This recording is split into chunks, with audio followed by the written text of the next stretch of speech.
Nice, Sue.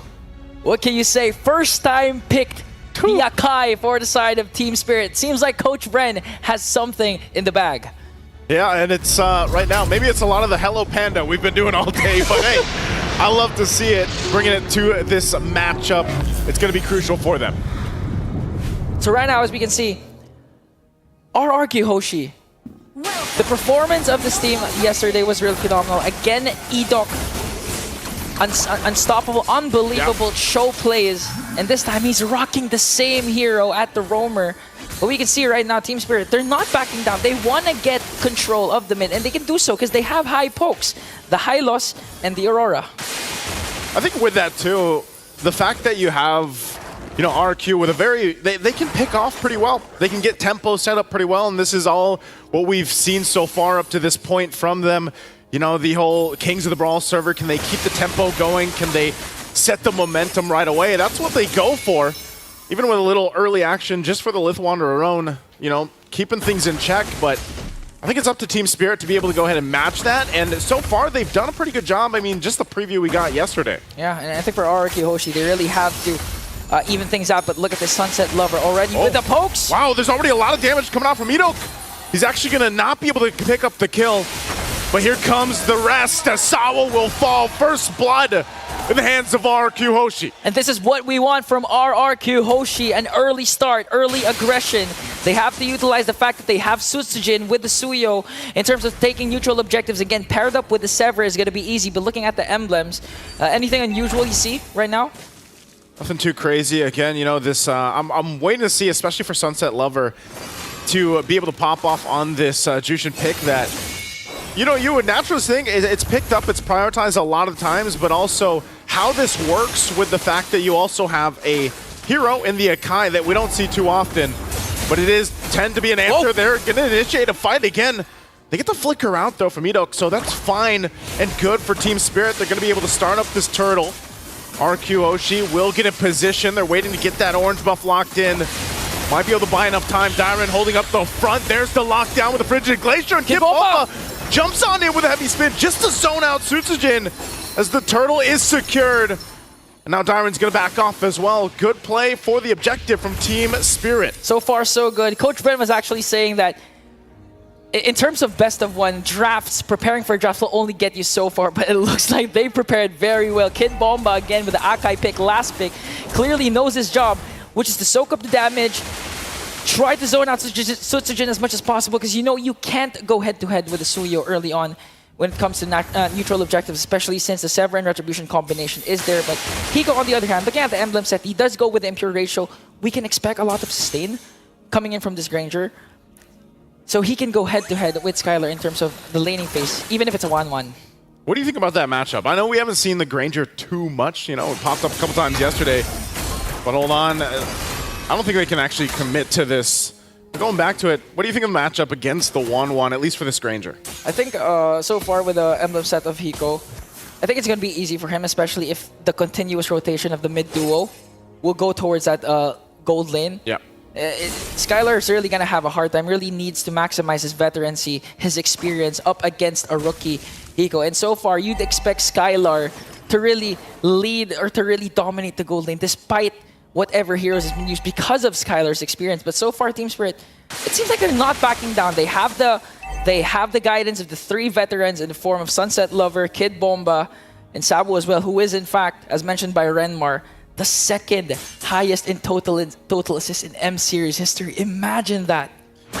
It's crazy to think, because that statistic where, you know, Oh My Venus had what, like plus 100 on top of that stat, but definitely still working towards it. That veterancy comes into play for both teams really for this, but you know, still, you gotta imagine Hiko being the youngest player, 16 against a player the caliber of Skylar is definitely a true test for him. And so right now, as both teams get in position, second turtle for the taking, couple shots with the Destinata here. But still, they gotta approach this carefully. They're gonna jump in. Dyron zoned out the heavy spin, the Frigid Glacier to separate them for the fight. Sutsujin will be able to get the turtle, and now the flare brings them back as Dyron falls. Not sure if they still want to fight this. They're gonna back off. RRQ gets the objective. at the cost of a life of Dyron. Okay, I think Team Spirit, that was a trade they were willing to take. They couldn't get any much closer to RRQ HOSHI. Again, the threat of Edok, Jeet Kune Do, as well as the counter initiations that the Rinse can provide with the Frigid Glacier. They don't want to overextend as much as possible. So right now, they're just getting the things that they can against an aggressive lineup with RRQ HOSHI right now. So far, not so much lead established by RRQ HOSHI. Looking at the kill scoreboard, still 1-1. Man, Edok really needs to pop off like how he did yesterday up against KBG if they really want to get a step closer to the knockouts. I think either way, you know, whether it's Edok or not, they can kind of just take their time, really, with the lineup that RRQ HOSHI has, especially with the fact that you have a Wanwan in your side and, you know, you want to be able to build up. Because later on, obviously, we've seen the Granger, especially late game, where the Granger in the gold lane eventually gets to. Able to set pace, able to go ahead and use that Destinata to its advantage, and then the Rhapsody.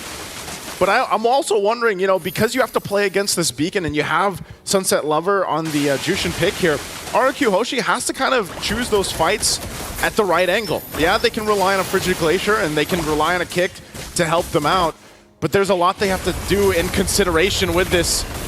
Edok himself takes a couple shots. Go ahead and regen up. I'm not sure if they actually want to commit to this. The rest of the team rotating down. He does flicker defensively. They call it off, but he's dragged back by the Lantern, and that's what we're talking about with the Jushin. Huge, quick response from Team Spirit. They did cast a glorious pathway, but it was well worth it. They were able to take down Edok. So this is like telling RRQ HOSHI, hey Edok, we've watched how you played yesterday. You're not going to do the same unbelievable Jeet Kune Do kicks, unbelievable Way of the Dragon kicks you've been showing yesterday. And now Team Spirit, they're on the verge of securing another turtle away from RRQ HOSHI. We'll start things up again. Edok gonna join this fight. Doesn't care what happened earlier. Finds the Way of the Dragon, but he takes too much damage as one shot picks up a kill. Fight's gonna break out of the mid lane. The crossbow of Tang already popped off. The Frigid Glacier will be to lock down one shot. Still looking for the follow through as Susagen gets the turtle and they look for more. Kid Bomba and Sawo trying to run to the safety of the turtle. Hiko jumps in with a Rhapsody and will find a Dyron. And the shot though in response from Susagen. It's a brawl in the mid lane. The drag comes through, and now the flicker from Rins. Skylar's still alive, and it looks like they're going to disengage with Susagen tanking up the Rhapsody shots. Literally a brawl server. They spent a huge amount of time just in the middle lane. Even if there was a neutral objective, Susagen eyes on the goal, focus on taking down that turret, and you can already see the problem with Skylar with the 1-1. They can soak up the damage of the crossbow of Tang. They have the high-lows with the Glorious Pathway paired up with the Revitalize, but Susagen though... Good Soul Sever again. They got to be able to respect that damage, but ultimately no one going to go down, and that's the thing. They do get the tier 1 turret, so RRQ HOSHI has taken that path of let's just get these objectives.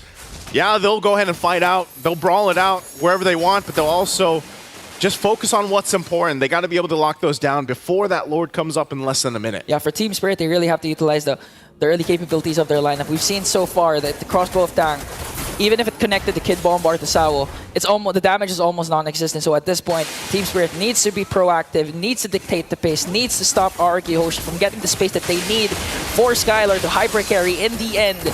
And all gonna boil down to setups coming in from Kid Bomba or even Sunset Lover with Lantern Flare.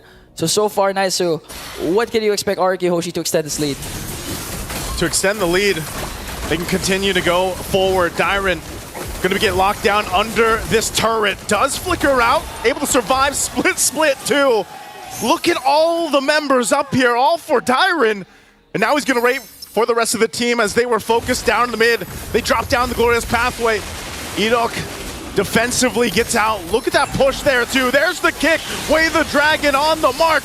That's Edok going down though in the exchange, and they're gonna get collapsed down. Double for Hiko, but Sawo finally taken down with the Lantern Flare brings a triple to the youngest member in M6. Skylar trying to pop off, looking for the crossbow of Tang as he gets the airtime. Picks up a kill himself, and RRQ HOSHI will still hold down the mid lane. Another extended clash for both of these teams, equal trades. No, Team Spirit actually got 3, but the problem is RRQ HOSHI with Dyron's time bought for their team. Skylar was actually able to push down a bottom lane turret. So it's still the clash, even though Team Spirit got 3 kills.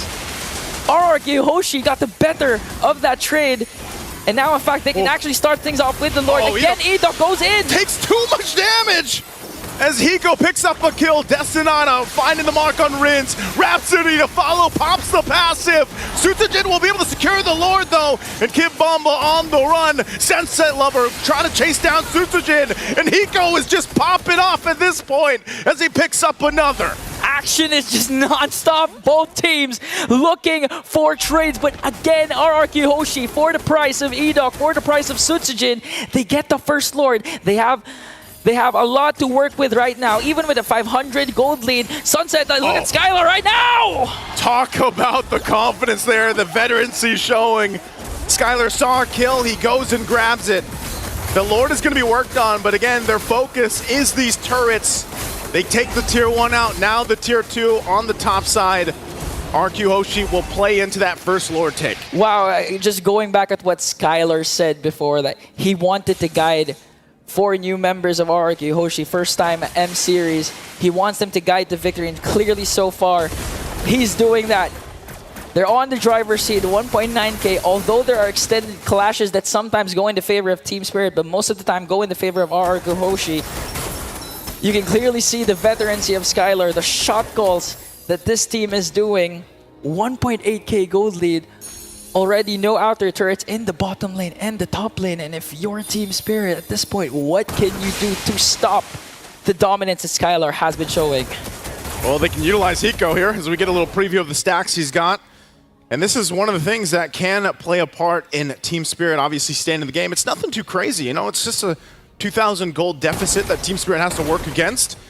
And if they can utilize Hiko's power spike, but this could be troublesome. Again, the kick gonna find the mark, in trouble. Winter Crown gonna be used already. One shot trying to stay alive, but Skylar pops in the air again, gets the airtime into the Frigid Glacier. They find one shot, and now RRQ will set their sights on the mid-tier 2. A lot of ultimates committed from the side of RRQ Hoshi, but the best part is they were able to take down one shot, and literally Edok was one shot away from dying, but safely evades a potential death. So RRQ Hoshi, this time, even though they're committing a lot to those 5-man clashes, they're making sure the Team Spirit doesn't have opportunities to go for trades. And in 40 seconds, RRQ Hoshi again can extend their lead by taking down a Lord. And this time, they have huge control over the map. Almost just really keeping Team Spirit at bay there by their base. And now, the counterattacks that RRQ Hoshi just keep showing again. Rins, you have to commend the Aurora with the beautiful Frigid Glacier, with the beautiful Frosty Breeze, really setting themselves up perfectly, even with the Glorious Pathway, even with Kid Bomba's Akai. They're starting to have doubts if they would go in because of the counter-initiation of the potential of RRQ Hoshi. This is tough too. Skylar just picking up the Wind of Nature. Sutsujin also Malefic Roar. Big item picks up at this point. 13 minutes of the game. The Lord already started up, and look how fast it's going. I'm not sure if Team Spirit can actually get here in time. They fire off a couple shots, and the Lord already secured by RRQ. They can just back off, and it looks like they'll do just that as they get ready to go ahead and knock on the base of Team Spirit. And with this kind of lead now in their favor, Kid Bomba jumps in. Might have made a mistake here, still gonna be able to survive, but oh no, Sutsujin will pick up the kill from the off angle. I was about to say that was the first neutral objective that doesn't have a post-neutral objective fight. But still, Team Spirit commits the flicker of, commits Kid Bomba's heavy spin to try and go for a trade once again, but RRQ Hoshi was always prepared for that. And again, we have to commit. Rins, always prepared for those kinds of dives coming in from Team Spirit. Whether it's a Frigid Glacier, whether it's a Frosty Breeze, he doesn't care. He's going to cast whatever he needs to bring down the Empire, and Edok goes in! Edok jumps in again with the Way of the Dragon. They fight into the Frigid Glacier too. He does fall, and now the base turret's going to be worked on. Mid and bottom already down, the top to follow. RRQ with a lead, and the Lord still in tune. They hold on to the top turret. Oh, but the shot from Hiko will be able to find Rins. And that might have been enough to keep Team Spirit obviously into the game. And they hold on to one base turret. Okay, so in terms of damage, you can already count on Hiko. He does have the Sky Piercer with 70 stacks. So clearly what Death Sonata shot was all he needs to take down Rins. Luckily, prior to that Death Sonata shot, the passive of the Aurora was already expended. So Team Spirit still clinging on to the final inhibitor turret up top. They can make engages. Again, they have the Glorious Pathway. They have Sunset Lover with the Jushin. One good take like that could do things. Kid Bomba jumps in again. Tyron the target. They're going to fire off, and again, another kill for Hiko. Another stack added. And now they look for more. RRQ on the defense. They're running. Even with 2 base turrets down, Team Spirit looking to make plays based off the heavy spin, based off the utility they have here with the lineup. And this is the thing. This is actually their personality. This is actually their playstyle. According to them, they perform well under pressure. Looking at the current runs in the MCC, they're always used to crawling back to the top from the lower bracket. So in terms of pressure, Team Spirit so far is unbothered. Even Hiko has a slight gold lead up against Skylar with 13.2k gold lead. But at this point, does it even really matter? Because it's all gonna boil down again to the macro gameplay that RRQ HOSHI can instill against Team Spirit. This has been the story, especially with the Alpha, man. You know, it really falls behind in terms of farming. Oh, hold on, mid lane again. Kid Bomba gonna jump in, finds Rins, and Rins is gone. As Team Spirit finds the pickoff right in time. We're 10 seconds away from this Lord. And without Rins, I don't know, RRQ HOSHI might have to second guess the fight, but they just want to duke it out. They're gonna force Salo. He popped the Revitalize. Tyron jumps in, still has the Immortality, and one shot goes in too. But still, as they go ahead and size each other up, they'll back off. Skylar's still keeping them at bay. No one going for the Lord just yet. Again, a jump in from Susujin. They really want to limit test this, and he could jump in and start a fight, but it looks like they back off to reset. RRQ HOSHI limit testing, just trying to buy enough time for Rins to respond, and they can actually do this because, again, they were able to take down 2 inhibitor turrets, 1 in the middle, 1 in the bottom lane. So Team Spirit, they really need to capitalize on the moment that they've given right now. The window continues to open for the squad. They need a huge major pickoff. That's like what they did against the Rins. And right now they're trying to start things off, trying to bait out RRQ HOSHI by starting the Lord. Destinata here. Really troublesome to deal with RRQ in the front side. They're going to be able to push Team Spirit off of this Lord, though. They look like they wanted to start it up. But you got to keep in mind, too, they've got the 2 base turrets down. Team Spirit, how they approach it, who's going to be able to start the fight? It looks like it's going to be a stalemate so far. RRQ HOSHI can indeed play the macro game here. A huge chunk of minions onto the bottom lane. They're going to wait a reaction from Team Spirit, but Team Spirit, they actually know this. They're actually trying to burst down the Lord. There's the flicker in, forcing Hiko on the back. They were to use the Frigid Glacier, but one shot gets the Lord. Looking for the fight to continue on as RRQ will run into the jungle. They find the airtime. Sunset's gone. Hiko's gone. They lost all their damage as RRQ HOSHI runs into the mid. They'll clear out the Lord and look for more as Skylar is unstoppable. And you can see it as they march into the base. The kings of the Brawl server will win this brawl tonight.